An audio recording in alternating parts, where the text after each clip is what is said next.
राधे राधे, कैसे हैं आप सभी लोग? आज मैं आपको बताने वाली हूँ पूजा विधान।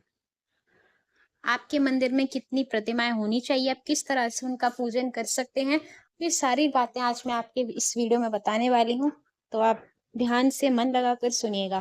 तो चलिए शुरू करते हैं आज की वीडियो। सबसे पहले सूर्य, गणेश, दुर्गा, शिव और विष्णु ये पंचदेव कहलाते हैं। इनकी पूजा सभी कार्यों में गृहस्थ आश्रम में नित्य होनी चाहिए। इससे धन, लक्ष्मी और सुख प्राप्त होता है। गणेश जी और भैरव जी को तुलसी नहीं चढ़ानी चाहिए। दुर्गा जी को दुर्वा नहीं चढ़ानी चाहिए। सूर्य देव को शंख के जल से अर्घ्य नहीं देना चाहिए। तुलसी का पत्ता बिना स्नान के नहीं तोड़ना चाहिए। जो लोग बिना स्नान के तोड़ते हैं, उन्हें भगवान स्वीकार नहीं करते हैं। रविवार, एकादशी, द्वादशी, संक्रांति तथा संध्या काल में तुलसी नहीं तोड़नी चाहिए। दुर्वा रविवार को नहीं तोड़नी चाहिए। केतकी का फूल शंकर जी को नहीं चढ़ाना चाहिए। कमल का फूल 5 रात्रि तक उसमें जल छिड़क कर चढ़ा सक बिल्व पत्र 10 रात्रि तक उसे जल छिड़क कर चढ़ा सकते हैं। तुलसी की पत्ती 11 रात्रि तक उसे जल छिड़क कर चढ़ा सकते हैं। हाथों में रखकर हाथों से फूल नहीं चढ़ाना चाहिए। तांबे के पात्र में चंदन नहीं रखना चाहिए। दीपक से दीपक नहीं जलाना चाहिए। जो दीपक से दीपक जलाते हैं, वे रोगी होते हैं।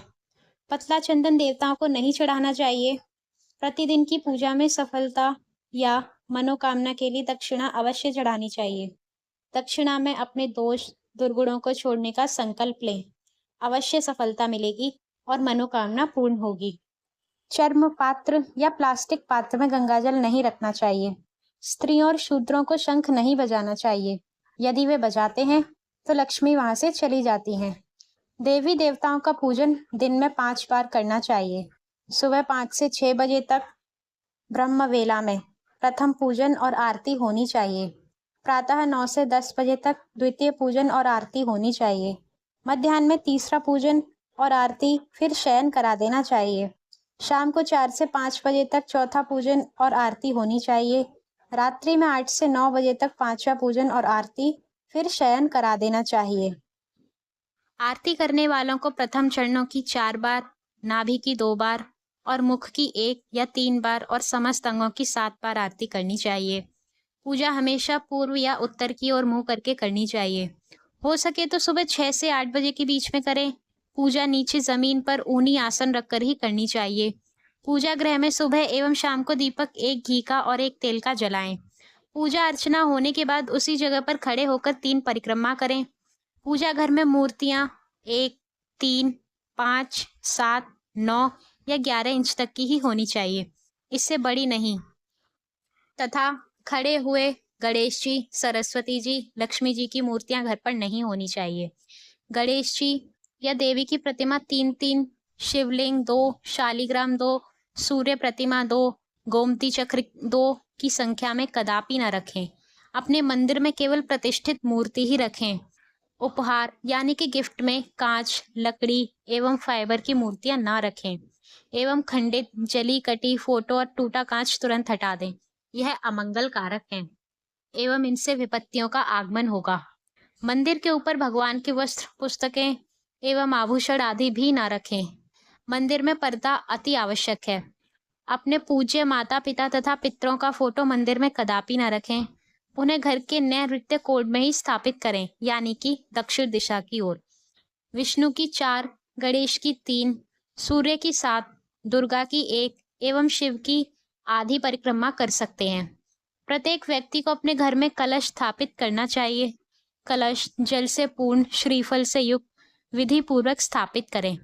यदि आपके घर में श्रीफल कलश में उग जाता है, तो वहां सुख एवं समृद्धि के साथ स्वयं लक्ष्मी जी नारायण के साथ निवास करती हैं। तुलसी का पूजन भी आवश्यक है। मकड़ी के जाले एवं दीमक से घर को सर्वदा बचाएं, अन्यथा घर में भयंकर हानि होगी। घर में झाड़ू कभी खड़ा करके ना रखें। झाड़ू लांघना, पांव से कुचलना भी दरिद्रता को निमंत्रण देना है। 2 झाड़ू को भी एक ही स्थान में ना रखें, इससे शत्रु बढ़ते हैं। घर में किसी भी परिस्थिति में रात को झूठे बर्तन ना रखें, क्योंकि शास्त्र कहते हैं कि रात में लक्ष्मी जी घर का निरीक्षण करती हैं। यदि झूठे बर्तन रखने हो तो किसी बड़े बर्तन में उन बर्तनों को रखकर उसमें पानी भर दें और ऊपर से ढक दें, तो दोष निवारण हो जाएगा। कम से कम कपूर का एक छोटा सा टुकड़ा नित्य घर में अवश्य ही जलाना चाहिए, जिससे अधिकाधिक वातावरण शुद्ध हो। वातावरण में धनात्मक ऊर्जा बढ़े। घर में नित्य घी का दीपक जलाएं और सुखी रहें।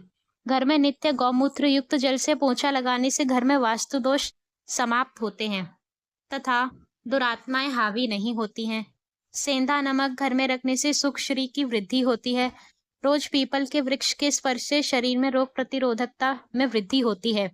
साबुत धनिया, हल्दी की 5 गांठें, 11 कमल गट्टे तथा साबुत नमक एक थैली में रखकर तिजोरी में रखने से बरकत होती है। श्री व समृद्धि बढ़ती है। दक्षिणावर्त शंख जिस घर में होता है, उसमें साक्षात लक्ष्मी एवं शांति का वास होता है। वहां मंगल ही मंगल होते हैं। पूजा स्थान पर 2 शंख नहीं होने चाहिए।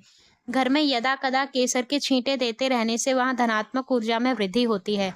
पतला घोल बनाकर आम्रपत्र अथवा पान के पत्ते की सहायता से केसर छींटनी चाहिए।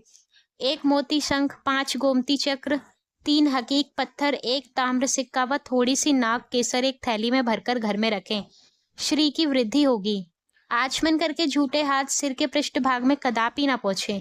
इस भाग में अत्यंत महत्वपूर्ण कोशिकाएं होती हैं। घर में पूजा पाठ व मांगलिक पर्व में सिर पर टोपी व पगड़ी पहननी चाहिए। रूमाल, विशेषकर सफेद रूमाल, शुभ नहीं माना जाता है। तो ये थी आज की पूजा विधान। उम्मीद करती हूँ कि वीडियो आपको अच्छी लगी होगी। अगर अच्छी लगी हो तो प्लीज़ कमेंट करें, शेयर करें, लाइक करें और चैनल को सब्सक्राइब करें। राधे राधे।